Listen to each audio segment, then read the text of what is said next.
हाय नमस्कार भावा बहिणींनो. तुम्ही भावा बहिणींनो सगळे म्हणतात की आळवीचा विषय सोडून दे. तर भावा बहिणींनो आळवीचा विषय सोडून देऊन आळवीला कुणाचा विषय धरायला हवं? कुणा आळवीचा विषय कुणाला धरायला हवं? आता माझ्या जीवा जीव आहे तोपर्यंत तर मला त्याचा विषय घ्यावाच लागतोय भावा बहिणींनो. त्याचं नीटनेटकं असतं चांगलं असतं तर मग त्याचा विषय सोडून दिला असता मी.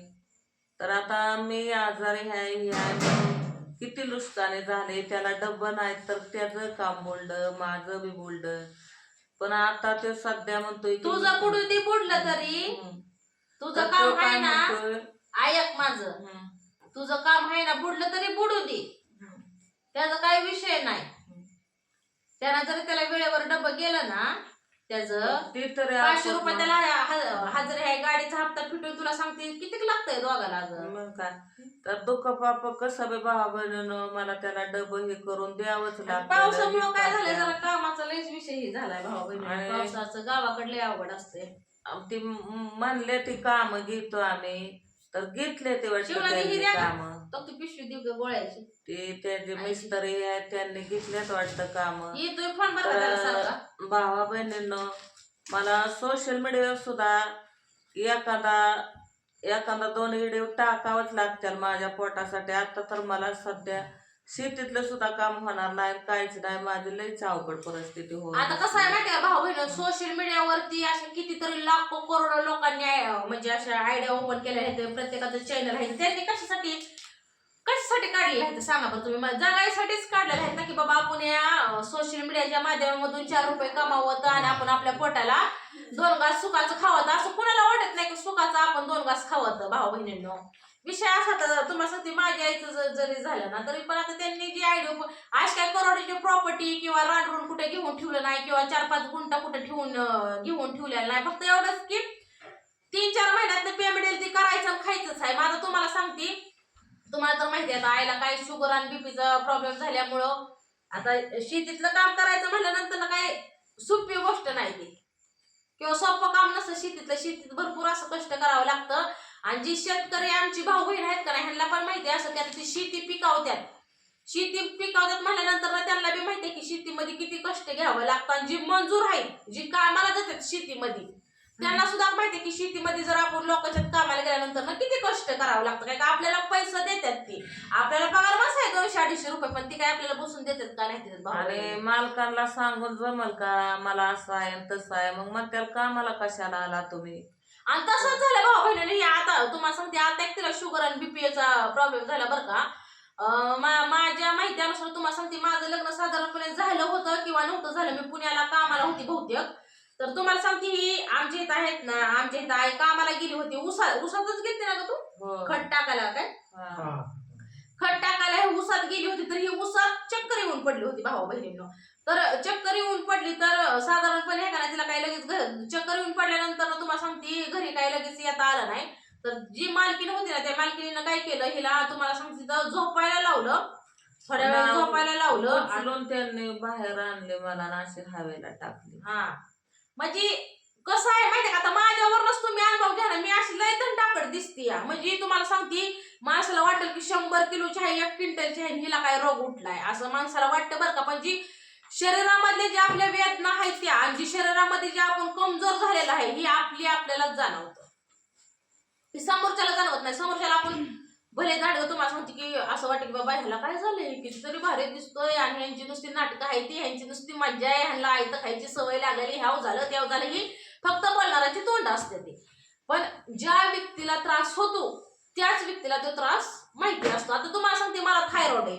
आता मला माझी तब्येत बघून काय म्हणतात माहिती का, ही माझी तब्येत आहे आणि माझ्या अंगात आहे का 4 सुई खूप असेल बोटात.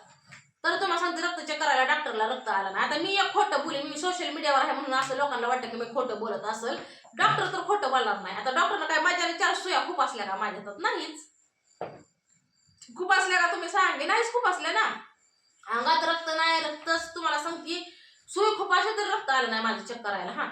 आणि मग मी तुम्हाला सांगते, कामावर येताना पावसात भिजल्यानंतर ना एवढी जी आजारी पडली होती, बेमाप आजारी पडली होती. तर तुम्हाला सांगते, माझ्या पांढरी पेशी वाढली होती, अंगात रक्त नाही.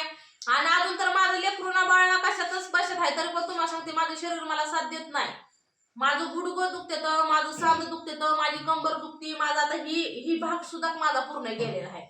असा ठस ठस ठस ठस करतो. माझं ही पूर्ण माझं ही एक साईड आहे ना, ही पूर्ण दुखती माझी साईड. आणि आता बऱ्याच दिवस झालीच दुखती, पण आता आहे ना जास्त दुखायला लागले. तर तुमच्या दाजी आहे ना मी चोळायला लावत असते. आणि तुमचं दाजी आहे का, तुमचं दाजी म्हणजे दाजीच आहे, आगात जीव आहे का नाही. मग ती असं असं असं दाबते तर कशाचं दाबते तर त्याचा काय रगच लागत. मी म्हणते अंगठ टोचा त्यात अंगठ.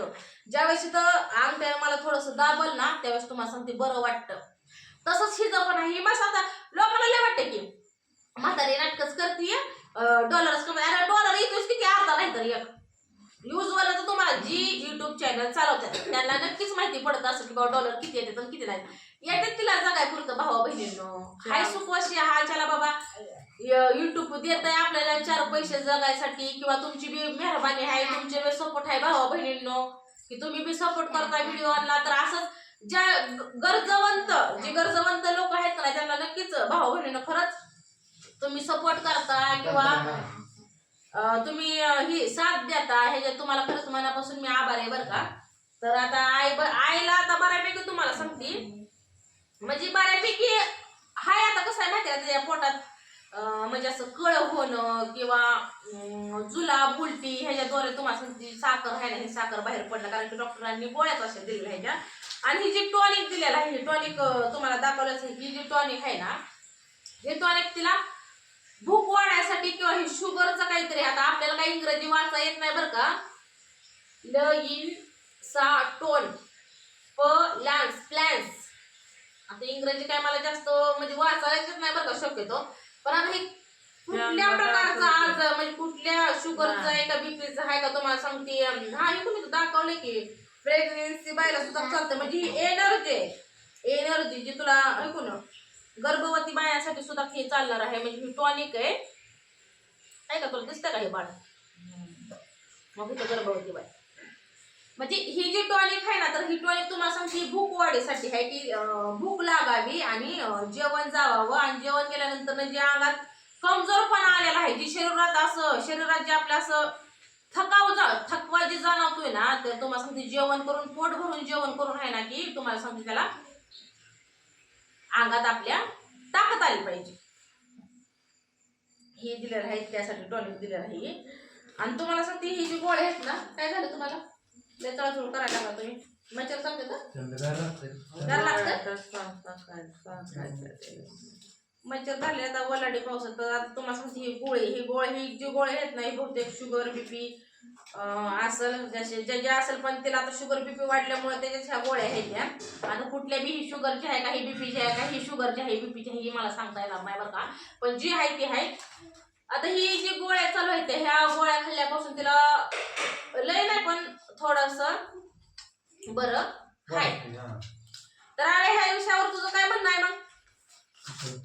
आव्या बसलाय आपला दुसरे गोळ्या हे दुसऱ्या सरकारी डॉक्टर मध्ये. ही रिपोर्ट आहे बरं का आईचा, हा रिपोर्ट आहे.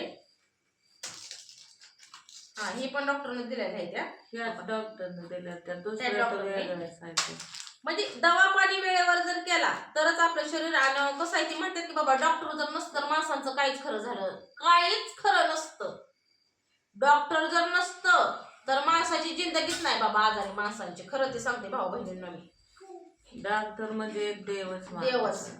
आपल्याला कसलं काही पण होतं तर डॉक्टर त्यांचा इलाज करतात म्हणजे करतातच. तर आता ही काही इंग्रजी मी शाळा शिकल्यावाने तुम्हाला रिपोर्ट बघत बसले, पण मला काय कळणार नाही कारण की इंग्रजी आहे. आपल्याला काही इंग्रजी येत नाही भाऊ बहिणी. इंग्रजी त्याच्यामुळे काय कळणार नाही, आपल्याला काही कळतच नाही बरं का इंग्रजी. पण आता ही माझ्या माहितीनं तर तुम्हाला ही ह्याची चिठ्ठी आहे कशाची, गोळ्याची. 10 दिवसाच्या गोळ्या दिलेल्या आहेत ह्या.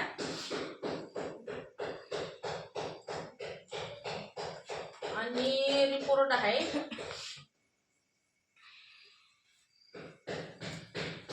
बसले आहे तुम्हाला सारखी झोपून तर तिला म्हणलं की काय सारखं झोपते, जरा उठ म्हणलं. थोडस उठल्यानंतर बरं वाटेल. आता थोडस बाहेर जाऊन बसायचं म्हणलं तर काय विषय भाऊ बहिणीनं, पाऊस येतोय कंटिन्यू पाऊस येत असल्यामुळे आहे का नाही ती बाहेर बसू पण शकत नाही ना. पुन्हा त्या ठिकाणी म्हणजे कसं एकदम असं गार थंड वातावरण आहे. गार वातावरण लय गार गार डोंगराच्या हवाला बाय मला पावसाळ्यात सोसना चालू गार आहे. पाऊस माझ्या तर किती? अंगावरच काटा फुटतोय बाय काय सांगायचं. पाऊस चालू आहे बाबा.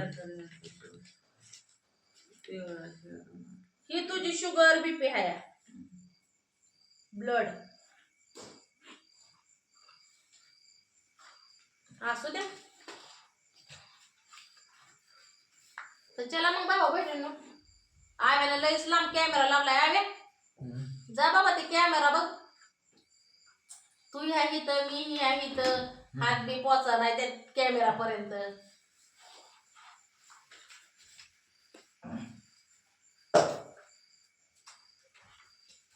ही रिपोर्ट असंच ठेव आणि सरकारी दवाखान्यात दुसरा तुझा रिपोर्ट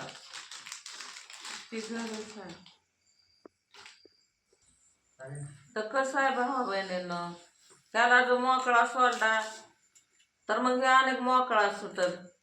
तर कसं ना कसं याला कामाला लावावं लागल. तुझं इकडे बघ आप कसं तरी डबं हे आण पाणी करून द्यावं लागल. आणि बऱ्याच लोकांना लय गलतफहमी होती की आव्यासारखा हसतो असं म्हणतात बरं का पण त्याला काही त्याला बोलू नका. सारखं हसायचे तर माणसाला किती तुम्ही त्याला वाईट बोला वक्त बोला चांगलं बोला. माझं पत्नी सवयच आहे. त्याची पहिल्यापासून सवय ती हसणारच. इतके आजारी मी हाय ते ही झालं मला लय त्रास व्हायला लागल्यावर कणाय खी लागल्या मी म्हणतो काय तुला होतं करायला ते हसणारच हास म्हणजे भावा. एवढ्या कुठल्याही सारखं गोष्टी एवढ्या हसायचं सिरियसली घेत नाही ती. म्हणजे असं त्याला म्हणजे वाटत नाही का असतात आपलं काय सगळं. असतात काही लोक अशी बी भाऊ बहिणींना सारखं हसणं. लोकले आपल्या ह्याच्या असते पण काय जाऊ दे भाऊ बहिणींनो.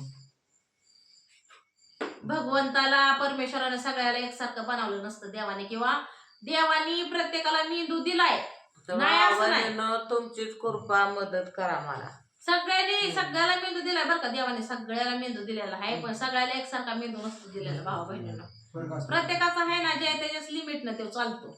ज्याची जेवढी रेंज आहे ना त्याची रेंज पर्यंत ती मेंदू चालू शकतो. मग तुम्ही तिथं किती बी बोलायचा प्रयत्न करा असा विषय आहे. तर चला जाऊ दे भाऊ तुझं बहिणींनो. काय म्हणणं आहे सांग बाबा. आ, काय तू केस दाखवतो असं कर की आता काय सांगू मी अजून. काय सांगू म्हणजे आता काळजी घ्यायचं तुझी कसं जबाबदारी करणार आहे. काय घेतो करणार काळजी, कुठलं मला करणार नाही ऐकलं की नुसता निबार ठोकायचा धरून. का अनेक आता त्रास माझ्या मला जायचं कामाला करणार. आपलं भाऊ बहिणींनो. आता जिकडे आलं आणि पुढच्या हप्त्याला गाडीच्या हप्त्याला आहे ना कुणाला म्हणजे असं कोणाला हे सुद्धा नाही केलं पाहिजे बाबा तू. कानाचं नाही सुद्धा करणार. नाही कळलं पाहिजे की आपलं खायचं प्यायचं कामधंदा करायचा आपल्या पुनम ताईनं पैसे दिलेले ठेवायचं. हे पैसे दिलेले हे आमचं परत पैसे ते- फिडून तुला सांगते गाडीच्या हप्त्याला तू तयारी करून पूनमताचं ठेवायची. पैसे घेतलेलं द्यायचं योग्यताचं द्यायचं म्हणजे परत त्या पण उपयोगी पडतात. असं कोणी पण उपयोगी पडतात. तुम्ही जर असं केलं याड्यावाने तर मग कसं करायचं त्यांना बी परपंच आहे त्यांना लेकरं बाळ आहे ते आत्ता पण रुपया भेटणार नाही. सारखं तसं करा.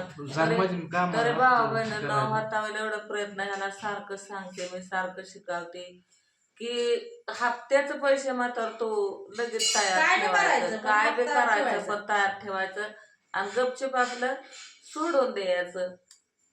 मग काय टेन्शन वाढतंय का डोक्याला काहीच नाही वाढत. आणि काय वाद विरोध बी होत नाही काहीच नाही.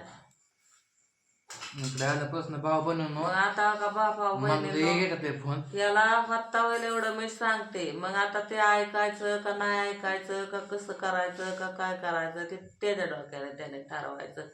आणि हा का भावा बहिणींना आता मी ज्यादा लई टेन्शन मी घेणार नाही घेऊच आणि नको ह्याला काय शाळेत सांगत तिथं. बी बसणार नाही. आणि हे नाहीतर- तुझं जर ऐकलं ना तर आणि चांगलं ह्याने जिंदगी पण जगल. माझं नाहीतर जर बघत आहे ह्याने बघत नाही. ऐकलं तर ठीक आहे. आता मग तुम्ही म्हणताय तसंच मी पण करणार नाही. तुझं जर ऐकलं ना तर ह्याचं भविष्य उज्ज्वल होईल आणि हो. तुझं जर नाही ऐकलं तर ह्याच्या पद्धतीने ह्याला जी काय करायचं ती त्याला मग मोकळा सोडायचा. त्याच्या आज भावा पद्धतीने बघ. बहिणींनो, मी 15 दिवस झाला आजारी आहे 15 दिवस. तर मी मागल्या हिशोबाव गेले की मी व्हायची नीट 1-2 गोळ्या खाल्ल्या की नीट व्हायची. पण ह्या बारीनं भावा बहिणीनं मी कसलीच नीट झाले नाही. यावेळेला सारखे शिकावते ही आणि आता जर अजून त्याला सुधारायचं लय मोका आहे.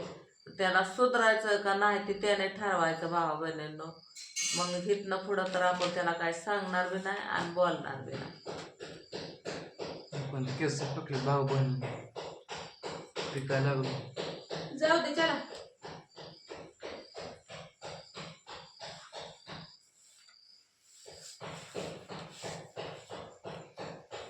पोरे करते त्या अभ्यास